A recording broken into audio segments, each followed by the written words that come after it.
following paid commercial program is brought to you by TD Wealth. Welcome to Money Talk. I'm Kim Parley. Thanks so much for joining us. There are growing concerns about the state of China's economy and the ability of policymakers there to fix some of the underlying challenges that have emerged. Top of the list, a property market downturn that could ensnarl some of the country's biggest developers, slowing economic growth and rising unemployment amongst young people. Here to explain what all this means from an investing standpoint, Haining Zha, Vice President and Director at TD Asset Management. The property concerns not probably as concerning as they were just until we got some recent news, which we'll talk about.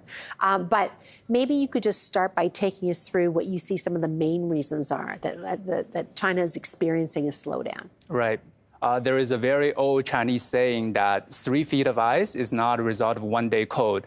It applies perfectly in this case. So what we are seeing right now is actually 3 years of continuous shock from the pandemic. So many businesses closed their doors, many people lost their jobs. They need time to heal. And on top of that, in the real estate sector, things have been happening. Slowdown and deleveraging has been in the works for many, many years, which is a very strong headwind. And moreover, the external goods demand from the advanced economies, they are in a slump. So that doesn't help either. That's why the reopening process in China has been disappointing so far. I want to, if we could, just dig into some of those. Country Garden, if people have been watching headlines, is a name that they might be familiar with. It's one of the largest property developers in China. It's been in crisis mode, but it did not default, which I think people are watching quite closely. Is that positive, or is that just delaying the negative? It's a bit of both. They avoided the worst outcome, but I don't think it's probably too early to say they are turning the corner. So they paid about $22 million interest payment to avoid default. But that's right after they further deferred their debt payment, their onshore debt payment, for another 3 years. But looking forward to the next 12 months, they still have $15 billion worth of debt maturing in the next 12 months, which could weigh on the company and the whole sector as well. And if something was to happen, I mean, how big of the implication could it be? Of course, that will further dampen investor sentiment, and basically people will go into crisis mode again. Yeah. You say that the government has made some efforts, I know, to try and stimulate the economy and keep things moving. They haven't done enough. And I know you want to talk about monetary policy, fiscal policy, and again, the real estate sector. So let's start with monetary policy. What are we seeing, and what are we not seeing enough of, in your opinion? Right. In the last 4 months, the Chinese central bank cut, reverse repo rate and medium-term lending facility rate twice, by total about 20 to 25 basis points. So according to the monetary policy transmission mechanism, it will naturally spread to the loan prime rate, which is the rate directly linked to the corporate borrowings and also the mortgage loans. But this time around, according to last LPR release, only the 1-year loan prime rate was cut by 10 basis points, but the 5-year bucket still remain unchanged. And in people's eyes, that is not enough monetary policy stimulus.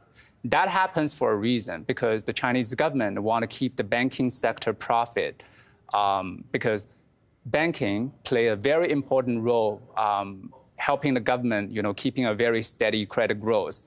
So the government want to protect that. But unfortunately, in other parts of the world, whenever monetary policy work, a big part of that is working through communication and signaling channel. But in this case, with the lack of strong forward guidance, the monetary policy is simply less effective. Do you see that changing, or no? When circumstances further press them, they probably will do the change. But at this point, it is more in reactive mode. Yeah, got it. The fiscal policy also, you're seeing that they're falling short on that front too. Yeah, actually, recently there hasn't been a lot of news on the fiscal front. People have been whispering about the 1 trillion RMB worth of special treasury issuance to finance the spending. That didn't happen. And also, some investors are hoping the government can dole out more money directly to consumers to support the consumption. Well, so far, investors have been disappointed. The only real change recently that happened is the local government finance vehicle debt swap. So basically, it will be consolidated into the provincial government debt. From there, they actually can save about 1% interest rate on the debt load. but that's far from enough. And not really enough to really boost confidence overall, is it?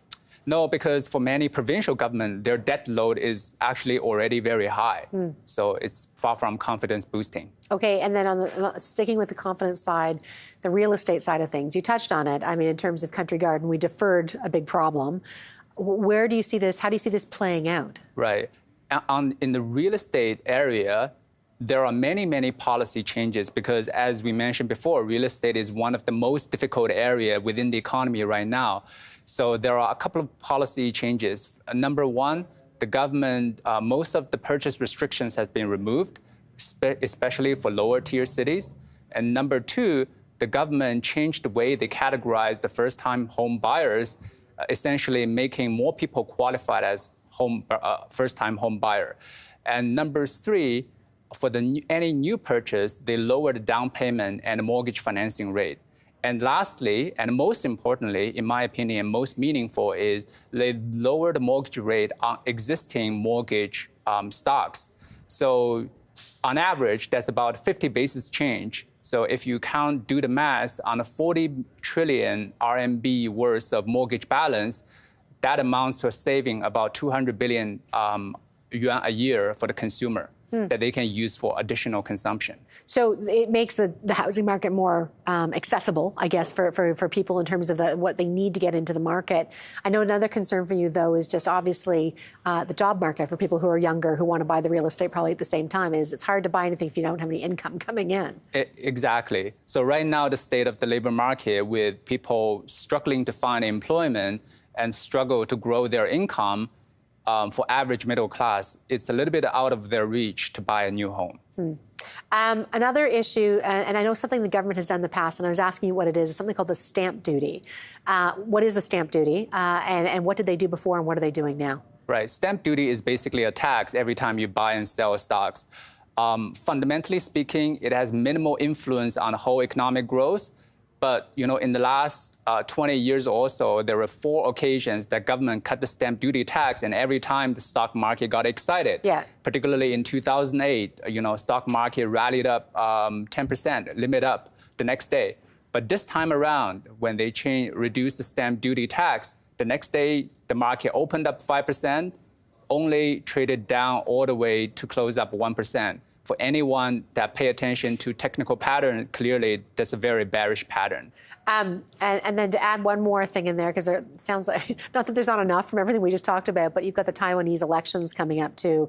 I mean, a lot of people, are not focused on that. Maybe tell me what we should be listening for, what's material from your standpoint. Right. The Taiwan election will be in January 2024. Yeah. Right now, based on situation on the ground, it looks like the pro-independence DPP probably has a high likelihood of winning the election. When that happens, of course, the geopolitical escalation might further intensify and further dampens the investor sentiment. There's a lot to chew on there. Haining, great to have you in. Thank you so much. Thank you for having me. That was Haining Zha, Portfolio Manager at TD Asset Management. Still ahead, we delve into the Bank of Canada decision to keep rates on hold and its outlook for economic growth going forward. But up next, sometimes friends can feel like family, and that could mean you want to include them in your estate plans. Minnie Bannock of TD Wealth is here to tell us some of the big things to consider. You're watching Money Talk. We'll be right back.